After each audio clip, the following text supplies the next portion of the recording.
Good morning sir. Good morning.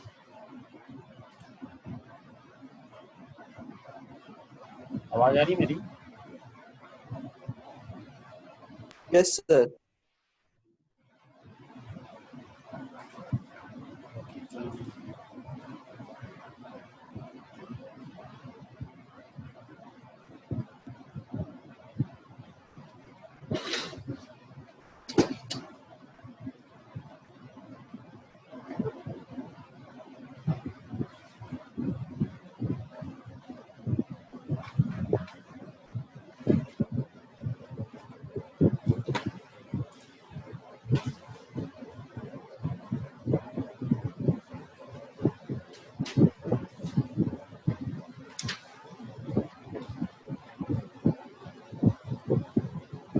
Seventy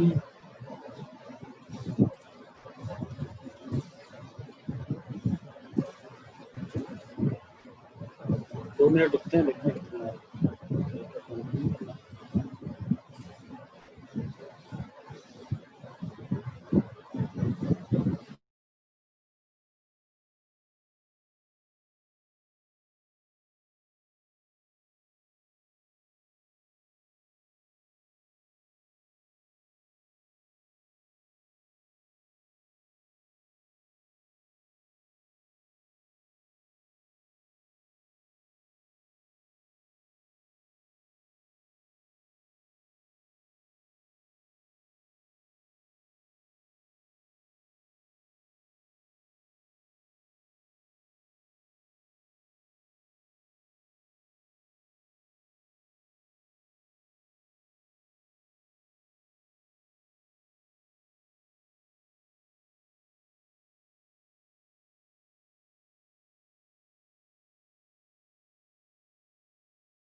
बहुत आराम से आते हैं लोग तो।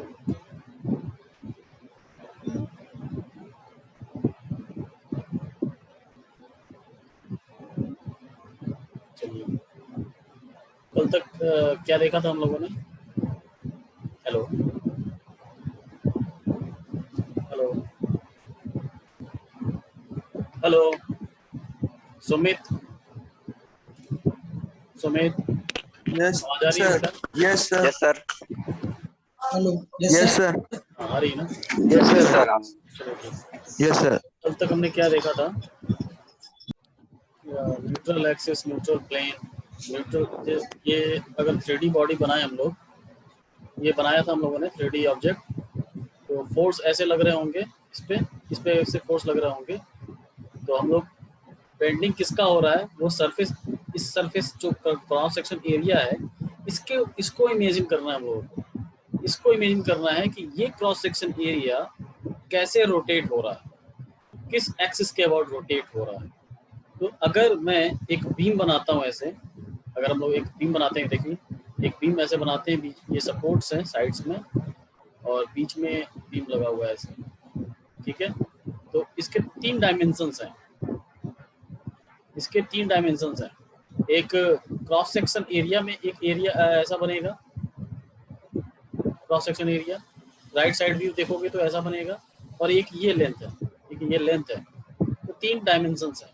तो हम इस वाले डायमेंशंस को ऐसे बांट रहे हैं कि जब बीम की लेंथ में देख रहे हैं दैट इज जेड, ओके, और जो क्रॉस सेक्शन एरिया देख रहे हैं तो ऊपर जो है दैट इज वाई, और जो हॉरिजॉन्टल है वो है एक्स। ये समझ में आया कि नहीं? जो लेंथ ऑफ द बीम है, वो जो डायरेक्शन है वो है जेड, और जो क्रॉस सेक्शन एरिया का जो टू डायरेक्शन है, एक वर्टिकल है, एक हॉरिजॉन्टल है, वो है वाई और एक्स। वर्टिकल है वाई और हॉरिजॉन्टल है एक्स। अभी इसको और भी क्लियर से समझेंगे, बहुत इंपॉर्टेंट है ये हमें, क्योंकि मोमेंट ऑफ इनर्शिया निकालना होगा हमको। तो अभी तक तुम लोग का इंजीनियरिंग मैकेनिक्स में मोमेंट ऑफ इनर्शिया हो चुका है या नहीं, कोई बताएगा? मैकेनिक्स यस सर, मैकेनिक्स में हो गया मोमेंट ऑफ चुका है। इनर्शिया। क्या हो हुआ है? चुका है सर। हो चुका है। Yes sir. कौन सा मोमेंट ऑफ इनर्शिया हुआ है? मास मोमेंट ऑफ इनर्शिया हुआ है,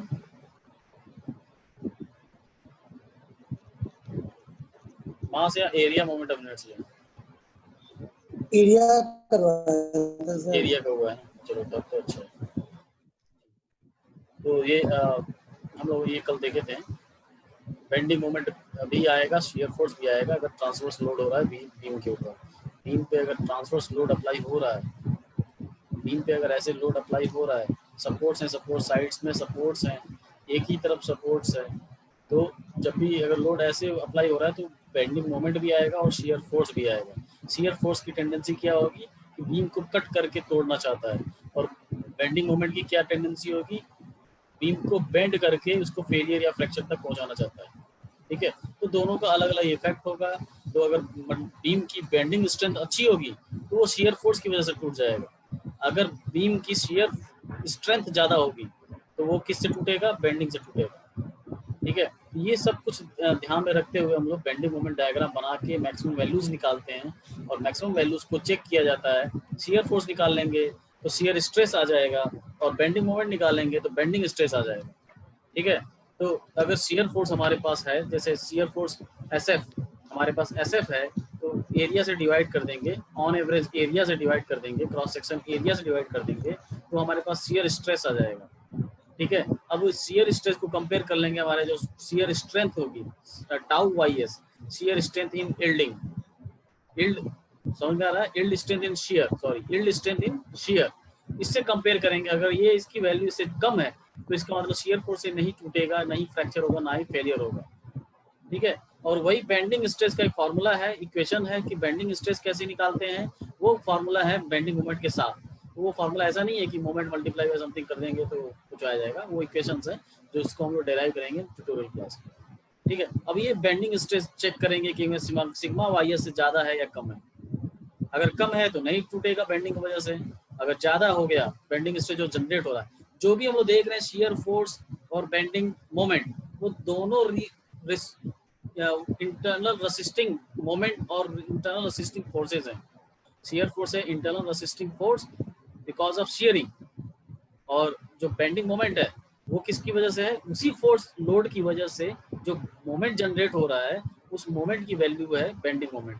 अब वो मोमेंट की वैल्यू अगर मैक्सिमम पहुंच जाती है तो उस मैक्सिमम वैल्यू पे स्ट्रेस निकालेंगे, अब वो चेक करेंगे कि हमारे बीम पे कौन सा क्रिटिकल पॉइंट है। जो क्रिटिकल पॉइंट मतलब कि जो सबसे ज़्यादा डेंजर में है, उसकी डिजाइनिंग की जाती है, मटीरियलिस्टिक डिजाइन, डायमेंशनल डिजाइन की जाती है उसकी। ठीक है, नेक्स्ट इज असम्पशन, बहुत इंपॉर्टेंट है असम्पशंस, जिसको इंजीनियरिंग सर्विस की तैयारी करनी है, ये उसके लिए बहुत इंपॉर्टेंट है। Engineering service, Indian engineering service, IES. These stresses formed in the material due to bending can be calculated using certain assumptions. They are assumptions क्या हैं? देखिए, beam is initially straight and has a constant cross section area. Constant cross section area, इसका मतलब यहाँ पे क्या बोल रहे हैं, प्रिज्मेटिक होना चाहिए।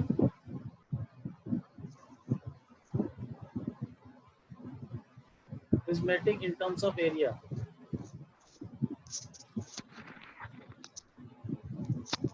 ठीक है, next is beam is made of homogeneous material, homogeneous होना चाहिए, कहीं बीच में पता चला एल्यूमिनियम आ गया। And the beam has a longitudinal plane of symmetry, longitudinal plane of symmetry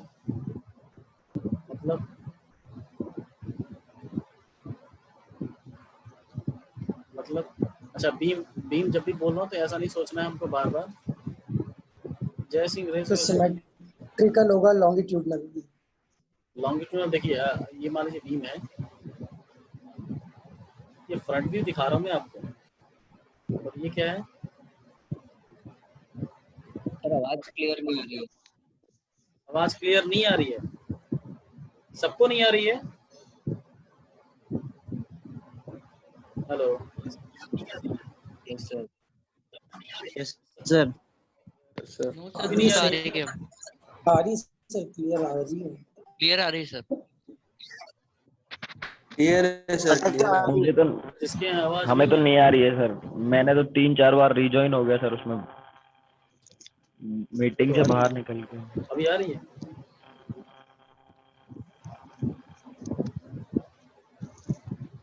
yes sir, अब आ रही थी। इसको भी आवाज नहीं है जी, कुछ काइंडली मैसेज नहीं, और जब भी आपको वीडियो लेक्चर अपलोड किया जा रहा है उसको देखना है जब भी आपका इंटरनेट सेशन। ठीक है, अच्छा, ये जो बीम है आइसोमेट्रिक व्यू दिखा रहा हूँ मैं, उसके बाद यहाँ पे लॉन्गिट्यूडनल डायरेक्शन कौन सा मानेंगे अभी, लेंथ के डायरेक्शन, लेंथ के डायरेक्शन में लॉन्गिट्यूडनल डायरेक्शन। तो ये अगर प्लेन में ड्रॉ करता हूँ यहाँ बीच में, एक प्लेन लेता हूँ यहाँ पे, बीम को दो बीच में से एकदम बीच में से कट करेगा ये प्लेन यहाँ पे, तो ये इधर की तरफ जो ऐसा है वैसा ही इधर की तरफ भी होगा। बीम को टॉप व्यू से देखोगे, टॉप व्यू में बीम ऐसा है, इसको मैं बीच से कट करके बीच में से कैसे कट कर रहा हूँ, क्योंकि लॉन्गिट्यूडनल डायरेक्शन ये है, तो इसको अलग पार्ट, इसको अलग पार्ट, तो इसका जो इधर का क्रॉस सेक्शन एरिया है, सॉरी इधर का जो भी पार्ट है वो सिमेट्री है इस साइड से, इस साइड से। मतलब बीम पे जब फोर्सेस ऐसी लगेंगी, ऐसे ऊपर से ऐसे बहुत सारी फोर्सेस लगेंगी, तो वो ऐसी लगनी चाहिए कि लगे कि सब तरफ एक ही तरह का डिस्ट्रीब्यूट हो रहा है। तो इसके लिए क्या होना चाहिए कि यहाँ पे जब फोर्स लग रहा है ऊपर से, यहाँ पे हर पॉइंट पे फोर्स लग रहा है, ऊपर से लग रहा है, ऊपर से ध्यान दीजिएगा, ऊपर से लग रहा है इसके, तो लेफ्ट साइड में जितना डिस्ट्रीब्यूट होगा लोड वैसा ही इधर भी डिस्ट्रीब्यूट होना चाहिए। ऐसा नहीं कि बीम ऐसा है टॉप से देखने पे ऐसा है, तो लॉन्गिट्यूडनल डायरेक्शन का जो प्लेन बनाएंगे वो इधर के लिए एरिया डिफरेंट हो जाएगा, इधर एरिया डिफरेंट हो जाएगा, तो जो लोड है वो डिस्ट्रीब्यूट डिफरेंट तरह से होगा। इसीलिए इसको एजम्पशन माना गया है कि the beam has a longitudinal plane of symmetry. Longitudinal plane, ये लॉन्गिट्यूडनल प्लेन है, और इस प्लेन के दोनों तरफ बीम का जो पोर्शन है, बीम का जो मास है, बीम का जो ज्योमेट्री है, वो सब सिमेट्रिकल होना चाहिए, ठीक है। Resultant of the applied load lies in the plane of symmetry, मतलब जितना भी फोर्स लगेगा उस प्लेन ऑफ सिमेट्री पे ही अप्लाई हो रहा होगा, टोटल रिजल्टेंट, ठीक है, उस प्लेन ऑफ सिमेट्री पे ही अप्लाई होगा। ये नहीं कि एकदम कॉमन अप्लाई करना है फोर्स। तो रिजल्टेंट जो फोर्स है, जितना भी फोर्स लगा रहे हो उसका टोटल रिजल्टेंट इस प्लेन पे आना चाहिए, इसी प्लेन पे आना चाहिए। इधर उधर आएगा तो ये दूसरी तरह से बिहेव करने लगेगा, ये भी, ठीक है, इसका मतलब ये है। Next is the geometry of overall member is such that bending, मतलब बेंडिंग हो, बकलिंग ना हो, बेंडिंग हो, बकलिंग नहीं होना चाहिए। मतलब बीम ऐसा है तो कोई ऐसा फोर्स ऐसा ना लगने लगे, ऐसा लगने लगे, या फिर बीम ही ऐसा कुछ बना हुआ है कि मैं फोर्स ऐसे ही लगा रहा हूँ, ट्रांसवर्स फोर्स ही लगा रहा हूँ और ये बकल होने लगा। बकल का मतलब क्या है? एक एक्सियल लोडिंग आने लगेगा। ऐसा ज्योमेट्री ना हो इसका कि एक एक्सियल लोडिंग अप्लाई होने लगे और ये बकल हो जाए। बकलिंग का अर्थ अलग है और बीम के बेंडिंग का मीनिंग अलग है। दिखने में लगेगा एक जैसा ही है, लेकिन बकलिंग का मतलब अलग है। जैसे मैं एक कॉलम है, कॉलम में बकलिंग होती है, कॉलम पे ऊपर से फोर्स लग रहा है तो ये ऐसे बकल हो जाता है, ठीक है। तो बकलिंग नहीं होनी चाहिए। बकलिंग तब होती है जब कंप्रेसिव फोर्स आता है। यहाँ पे कोई कंप्रेसिव फोर्स नहीं आ रहा है, हमें ट्रांसवर्स लोड अप्लाई करना है। ट्रांसवर्स का मतलब है parallel to the cross section area, वो फोर्स अप्लाई कर रहे हैं हम लोग। तो ऐसा नहीं होना चाहिए कि बकलिंग हो जाए। दिखने में लगेगा कि ये भी बेंडिंग है, but it is different because the load is different. Load यहाँ पे कंप्रेसिव होगा तो ही बकलिंग होगा, बेंडिंग तब होगा जब ट्रांसवर्स लोड अप्लाई हो रहा है, ठीक है। तो प्राइमरी फेलियर का जो रीजन होना चाहिए वो बेंडिंग होना चाहिए, नॉट बकलिंग। ये लिखा हुआ है यहाँ पे। Next is the elastic limit is nowhere exceeded and Young's modulus is same in the tension and compression। ऐसा मटेरियल को अज्यूम करना है जिसका टेंशन में भी वही यंग्स मॉडुलस आए और कंप्रेशन में भी यंग्स मॉडुलस सेम आए। मतलब उसका अगर इलास्टिक वाला स्ट्रेस स्ट्रेन कर्व बनाया जाए तो ऐसा बने। ये कंप्रेशन वाला है, उसका भी स्लोप उतना ही है जितना टेंशन में। इधर टेंशन है, इधर कंप्रेशन है। कंप्रेशन में नेगेटिव स्ट्रेस नेगेटिव स्ट्रेन, अब टेंशन में positive stress positive strain, positive stress positive strain, but in case of compression both will be negative. तो यंग्स मॉडुलस लेकिन पॉजिटिव ही आएगा, क्योंकि नेगेटिव डिवाइडेड बाय नेगेटिव करोगे तो पॉजिटिव आएगा। तो ये बोल रहा है कि यंग्स मॉडुलस दोनों केस में सेम होना चाहिए, लेकिन अगर सेम नहीं है तो कैसा बनेगा? करो, कहीं ऐसा बनेगा यंग्स मॉडुलस और कंप्रेशन में कुछ और डिफरेंट बनेगा, दूसरा स्लोप होगा। इसके लिए अलग से स्लोप है, इसके लिए अलग स्लोप बनेगा। ये बोल रहा है कि टेंशन और कंप्रेशन दोनों में यंग्स मॉडुलस सेम होना चाहिए। The sixth one is the plane cross sectional section remains plane। Plane होना चाहिए, मतलब ये बेंडिंग जैसे ही अप्लाई हो रहा है, ये जो क्रॉस सेक्शन एरिया है ये प्लेन होना चाहिए। प्लेन मतलब what is the meaning of plane? Plane मतलब एकदम स्ट्रेट होना चाहिए, यहाँ पे एकदम सरफेस ऐसा होना चाहिए। ये नहीं कि ऐसा ये थोड़ा सा ये ऐसा ऐसा हो गया, प्लेन चेंज नहीं होना चाहिए। उस प्लेन को जो इमेजिन कर रहे हैं हम लोग, वो प्लेन एकदम आपको दिखाई देगा रेक्टेंगल जैसा ही होना चाहिए। अगर इस केस की बात करें तो रेक्टेंगल ही दिखाई देना चाहिए। ये नहीं कि प्लेन डिस्टॉर्ट हो गया अंदर से। जो प्लेन हमने एज्यूम किया था वो प्लेन डिस्टॉर्ट हो गया आफ्टर बेंडिंग और after applying the transverse forces. तो ये 6 एजम्पशंस बहुत इंपॉर्टेंट है, इसी को एज्यूम करके हम आगे की एनालिसिस करते हैं, ठीक है। Moving pure bending. Pure bending, अब देखिए प्योर बेंडिंग का मतलब ही क्या है। प्योर पहले बोल रहा है, प्योर मतलब बेंडिंग ही सिर्फ होगा उसमें और कुछ नहीं होगा, मतलब शियर स्ट्रेस या शियर फोर्स नहीं आएगा। चलिए इसको पढ़ते हैं। Bending will B called as a pure bending when it occurs solely because of the coupling on its end। coupling पता है आपको?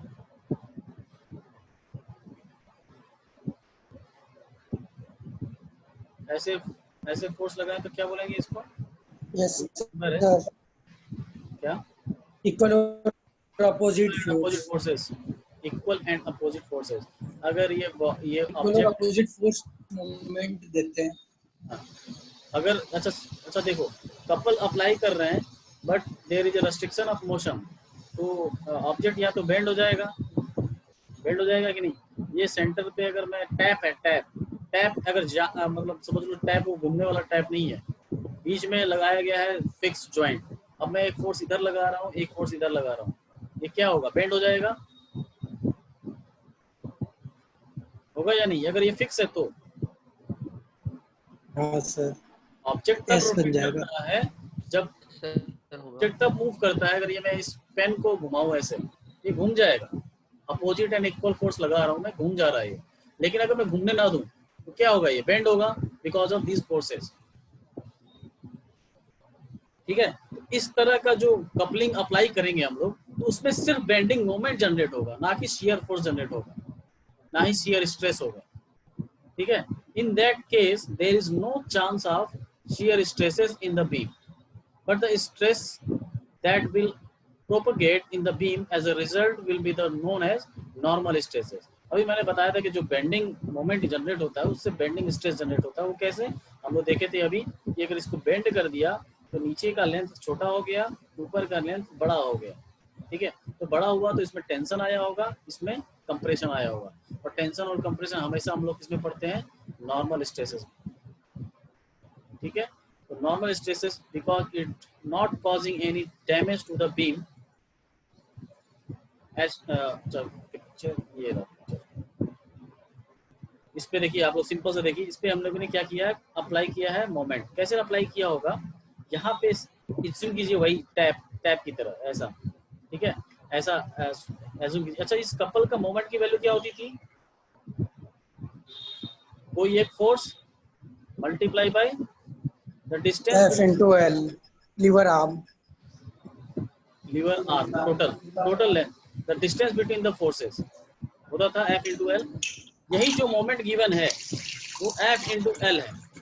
ठीक है, किसी ने फोर्स लगाया होगा ऐसा कि एक ऊपर ऐसे लगा रहे हैं और एक यहाँ से नीचे लगा रहे हैं, तो ये क्या करेगा, इसको घुमाना चाहेगा ऐसे। ये जो कंबाइंड इफेक्ट है वो क्या जनरेट कर रहा है, मोमेंट जनरेट कर रहा है। किसी ने लगाया फोर्स नीचे, किसी ने लगाया यहाँ पे फोर्स ऊपर, फॉर एफ। ठीक है, यहाँ पे भी एफ लगाया, यहाँ पे भी एफ लगाया, और दोनों के बीच में डिस्टेंस था एल। और ऐसा यूज किया कि ऐसी वैल्यू यूज किया एफ की और ऐसी वैल्यू यूज किया एल की, तो दोनों को मल्टीप्लाई करने के बाद एम आना चाहिए। ठीक है, तो ये ओवरऑल इफेक्ट क्या कर रहा है, यहाँ पे मोमेंट जनरेट कर रहा है। वैसे यहाँ पे भी लगा दिया, तो दोनों तरफ लगाया, तो ये कैसा जनरेट किया, क्या किया इसने, बेंड किया इसको। इस केस में जो बेंडिंग मोमेंट है वो प्योर होगा। इस केस में कोई शियर फोर्स नहीं आ रहा है, क्योंकि कोई वर्टिकल फोर्स नहीं लग रहा है इस पे। ठीक है, कोई वर्टिकल फोर्स नहीं लग रहा है, इसमें सिर्फ बेंडिंग मोमेंट आएगा। ठीक है, तो इस केस में जो प्योर बेंडिंग है, उस केस में जो मैंने अभी इक्वेशन इससे पहले लिखा था कि मतलब यहाँ पे प्योर बेंडिंग का एक और मीनिंग है कि हर जगह बेंडिंग मोमेंट की वैल्यू सेम होगी। यहाँ पे भी मोमेंट उतनी ही होगी m, और हर जगह बीम में हर लेंथ पे हर जगह बेंडिंग मोमेंट सेम होगा, कांस्टेंट होगा। उस केस में कांस्टेंट बोल रहे हैं तो विद रिस्पेक्ट टू x, अभी के लिए मैं इधर x ले रहे हैं हम लोग, क्योंकि x ये हम लोग फाइनली मतलब जब हम लोग बीम बनाएंगे उस समय देखेंगे, जब क्रॉस सेक्शन एरिया देखेंगे तो उसमें x y ले लेंगे, या फिर इसको ऐसा करता हूँ कि ये x ही मानते हैं, और जो हमारा यहाँ पे क्रॉस सेक्शन एरिया बनेगा ऐसा, सपोज ये रेक्टेंगुलर क्रॉस सेक्शन एरिया का था, ये वाला डायरेक्शन मैं मान लेता हूँ z है और ये वाला डायरेक्शन y है। ठीक है, मैं इसलिए नहीं मान रहा था क्योंकि z को हम लोग क्रॉस सेक्शन एरिया में, z जो परपेंडिकुलर डायरेक्शन होता है क्रॉस सेक्शन एरिया में, उसको माना जाता है। परपेंडिकुलर डायरेक्शन जो आपको आउट ऑफ द पेपर आ रहा है, आउट ऑफ द बोर्ड बाहर आ रहा है, स्क्रीन से बाहर आ रहा है, वो z डायरेक्शन मानते हैं क्रॉस सेक्शन एरिया में। और बीम में मोस्टली हम लोग को क्रॉस सेक्शन एरिया से ही डील करना है। ठीक है, तो आप लोग बताइए कैसे अज्यूम किया जाए, क्योंकि इसके 3 डायमेंशन है, बीम के 3 डायमेंशन है।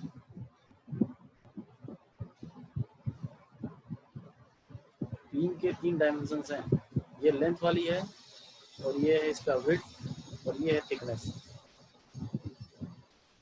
लेंथ में ही सपोर्ट लगेंगे। लेंथ मतलब बीम का जो लेंथ दिखाई देता है वही आपको दिखाई देता है लंबा सा, उसके बाकी जो दो डायमेंशन हैं उससे थोड़े से छोटे होते हैं। तो मैं देखिए इसको हम लोग कभी कभी एक्स भी देखेंगे, ये एक्स है, लेकिन ये वाई और जेड नहीं मानेंगे, एक्स और वाई ज़्यादा सही रहेगा क्योंकि जेड एक्सिस इसके परपेंडिकुलर मानेंगे। तो परपेंडिकुलर एक्सिस जेड है, ठीक है। ये क्रॉस सेक्शन एरिया है, ये क्रॉस सेक्शन एरिया है, this is Y and this is X, ठीक है। ये एक्स है और ये वाला डायरेक्शन कौन सा है, जेड है, ये मानेंगे ऐसे ही। लेकिन मैं जब सेक्शन ऑप्शन लेंगे हम लोग, अभी हम लोगों ने एक्सियल लोडिंग में भी देखा था सेक्शन ले रहे थे, तो वो एक्स सेक्शन ले रहा था मैं, तो यहाँ पे भी एक्स ही सेक्शन लेंगे तो देखेंगे लेंथ के डायरेक्शन में ही एक्स माना जाएगा, ठीक है। तो वो कंफ्यूजन अभी दूर हो जाएगा। अभी तो तुम लोगों को शायद थोड़ा वो समझ में नहीं आ रहा होगा, आ रहा है क्या समझ में? जो कोऑर्डिनेट्स लेने हैं हमको, नहीं सर, नहीं आ रहा है, क्योंकि उसमें तो ये था लेंथ के साइड में जेड लेंगे। लेंथ के साइड में जेड ले क्योंकि लेंगे। उस स्लाइड में तो आपने ही कहा था ना कि लेंथ के डायरेक्शन में तो जेड लेंगे। अच्छा चलिए जेड, हम लोग जेड में लेते हैं, ठीक है। लास्ट स्लाइड में ये था ना सर, लास्ट स्लाइड में जेड था, ये जेड था, हाँ ठीक है, ठीक है, हम लोग जेड ले लेते हाँ, हैं, मतलब वो लिखा हुआ था ना कि है, लेंथ के जेड लेते डायरेक्शन हैं। में हमेशा जेड लेंगे। ठीक है, जेड लेते हैं। जो ये इक्वेशन है ये बदल जाएगी, फिर डीएम बाई डी जेड हो जाएगी विद रिस्पेक्ट टू लेंथ। ये वाला जो पोजीशन चेंज हो रहा है उस समय बेंडिंग मोमेंट हमेशा कांस्टेंट है, तो कांस्टेंट है तो उसका विद रिस्पेक्ट टू जो वैल्यू आती है, क्या आती है, शियर फोर्स, तो शियर फोर्स की वैल्यू क्या होगी, 0 होगी। मतलब हर जगह सिर्फ बेंडिंग मोमेंट होगा, वो भी कांस्टेंट होगा, उसका लेंथ के रिस्पेक्ट में वैल्यू चेंज नहीं होगी, तो वो क्या हो जाएगा, 0 हो जाएगा अगर उसका डिफरेंशिएट करेंगे तो। और उसी की वैल्यू क्या होती है, शियर फोर्स होती है। तो बोलेंगे कि प्योर बेंडिंग में बेंडिंग मोमेंट क्या होता है, कांस्टेंट होता है, और शियर फोर्स क्या होता है, 0, ठीक है। तो 3 डायरेक्शन आप लोग ले लेंगे हम लोग, ये जेड है,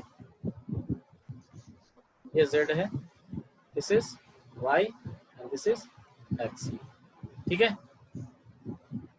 ऐसे ही लेंगे हम लोग। तो याद रखिएगा कि dm बाई dx नहीं लेंगे, अब क्या लेंगे, dm बाई dz। जो लेंथ का डायरेक्शन है वो दैट इज जेड, एंड बाकी जो cross section area, cross section जो बन रहा है उसका एक्स और वाई है, एक्स वाई प्लेन। अब देखिए simple bending stress, simple bending stress क्या है, जो एक तरह से इसको बोलेंगे हम जनरलाइज बेंडिंग। जनरल केस में, जनरल केस मतलब जब ट्रांसवर्स लोड अप्लाई होगा बेंड उस पे बीम पे, तो उसमें जो बेंडिंग मोमेंट जनरेट होगा दैट इज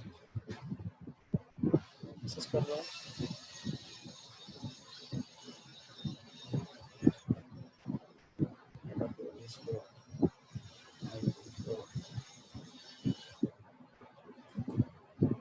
इसका नेटवर्क स्लो है,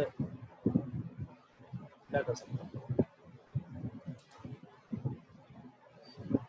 अच्छा, तो bending will be called as a simple bending when it occurs because of beam self load and external load. Self load, अपने लोड की वजह से या बेंड हो जाए, या फिर जो बाहर से जो लोड अप्लाई हो रहा है एक्सटर्नल लोड, उसकी वजह से बेंड हो जाए, तो उस केस में जो बेंडिंग होगी that is known as simple bending. This type of bending is also known as ordinary bending, या फिर वही जनरल बोला था मैं, ordinary bending, and in this type of bending results both shear stress and normal stress is both। shear stress आ रहा है क्योंकि load apply हो रहा है एक्सटर्नल लोड, और ये जो नॉर्मल स्ट्रेस किसकी वजह से हो रहा है, बेंडिंग स्ट्रेस की वजह से नॉर्मल स्ट्रेस भी जनरेट हो रहा है और शियर स्ट्रेस भी जनरेट होगा सिंपल बेंडिंग की वजह से। सिंपल बेंडिंग की वजह से नॉर्मल स्ट्रेस भी जनरेट होगा, शियर स्ट्रेस भी जनरेट होगा। As shown in the figure, ये जो लोड, अच्छा मैं टाइप्स ऑफ लोडिंग में नेक्स्ट क्लास में पढ़ाऊंगा कि टाइप्स ऑफ लोडिंग क्या होती है, टाइप्स ऑफ लोड क्या होता है, टाइप्स ऑफ सपोर्ट्स क्या होते हैं बीम में, टाइप्स ऑफ बीम क्या होती है। ये तीनों बहुत इंपॉर्टेंट है, उसको समझने के लिए, उसको समझोगे तभी आप आगे क्वेश्चन लगा पाओगे। तो ये जो लोड है, जो खुद का लोड है बीम का, ये ऐसा दिखाया जा रहा है छोटा छोटा, एक हर एक मीटर पे कांस्टेंट लोड इसका डिस्ट्रीब्यूटेड है, इसको बोला जाता है uniformly distributed load. Uniformly distributed हो, ये हो सकता है खुद का वेट भी हो, या फिर हो सकता है बीम पे लंबा सा कोई चीज रखा गया हो जिसका मतलब थिकनेस ज्यादा चेंज ना हो रहा हो, थिकनेस थोड़ा भी चेंज ना हो रहा हो, लेंथ वाइज रखा हुआ है इतना पूरे बीम के ऊपर, ठीक है। तो हर एक मीटर पे उसका वेट कितना होगा, कांस्टेंट होगा हर एक मीटर पे। तो जो उसके जो वेट बोला जाएगा उसको बोला जाएगा weight per unit length. Weight per unit length, उसका जो इंटेंसिटी होगी उसको बोलते हैं लोड इंटेंसिटी। एक मीटर पे कितना न्यूटन फोर्स आ रहा है वो उसको बोला जाएगा, क्योंकि डिस्ट्रीब्यूटेड है पूरे लेंथ पे, और ये है एक तरह का पॉइंट लोड, एक पॉइंट पे लग रहा है, ये तो न्यूटन में ही आएगा, ये आएगा न्यूटन पर मीटर में। ठीक है, अब यहाँ पे ये समझना है कि इसकी वजह से लगा रहा हूँ मैं फोर्स, और ये भी एक फोर्स है, लेकिन इसकी वजह से बेंडिंग हो रही है, तो बेंडिंग हो रही है तो फॉर श्योर बेंडिंग हो रही है तो बेंडिंग मोमेंट आएगा, और बेंडिंग और शियर फोर्स तो आएगा ही, क्योंकि एक फोर्स लग रहा है क्रॉस सेक्शन के पैरेलल, तो शियर फोर्स भी आएगा, तो शियर फोर्स आएगा तो शियर स्ट्रेस भी आएगा, और शियर स्ट्रेस और ये बेंडिंग मोमेंट की वजह से बेंडिंग स्ट्रेस भी आएगा, और बेंडिंग स्ट्रेस क्या है? नॉर्मल स्ट्रेस है। इसको बोलते हैं सिंपल बेंडिंग, जब कोई फोर्स एक्सटर्नली अप्लाई हो या खुद के सेल्फ लोड की वजह से अगर बेंड हो जाता है, that is known as simple bending. Pure bending तब है जब प्योर कपल फोर्स लगा रहे हैं, प्योर कपल्ड मतलब मोमेंट लगा रहे हैं, प्योर मोमेंट लगा रहे हैं, एंड पे मोमेंट लगा रहे हैं और बेंड कर रहे हैं। आपको समझ में आ रहा है कि नहीं? देखिए आप मेरा स्क्रीन दिख रहा है, मेरा पेन दिख रहा है, ये पेन दिख रहा है? Yes sir. अगर मैं इसको कॉर्नर पे होल्ड करके इसको बेंड कर रहा हूँ, that is known as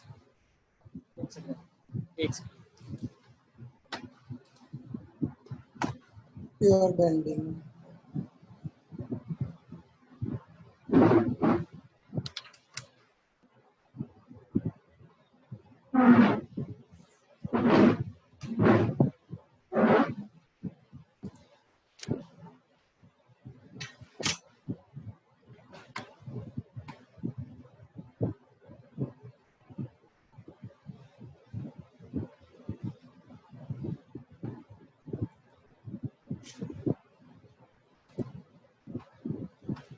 hello, screen दिख रही मेरी?